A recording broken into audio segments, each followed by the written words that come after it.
Nagsagawa ang Regional Police Community Affairs and Development Unit 11 ng isang community outreach program sa Sidlakan Women Crisis Center sa Matina, Davao City noong Setyembre 21 taong kasalukuyan.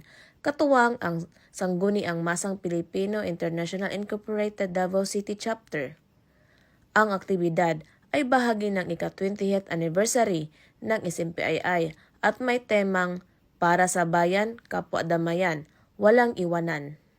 Nagbigay ang RPCADO 11 at SMPII ng tulong sa mga kababaihan at batang biktima ng karahasan kung saan 20 benepisyaryo ang tumanggap ng mga personal na pangangailangan, damit at pagkain mula sa Jollibee.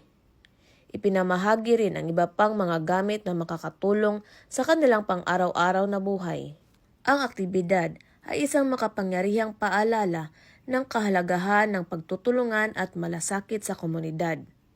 Pinatunayan ng RPCADO 11 at SMPII na ang tunay na serbisyo sa publiko ay hindi lamang nakabase sa pag-aalaga sa kaligtasan at kaayusan, kundi sa pagpapakita ng pagkalinga sa mga nangangailangan upang sama-sama nating mapabuti ang buhay ng bawat isa. Mula dito sa Sidlakan Women Crisis Center, Davao City, ako ang inyong PNN correspondent, Madam Woman Alvin Cañazares, alagad ng batas, taga-taguyod ng Balitang Pulis.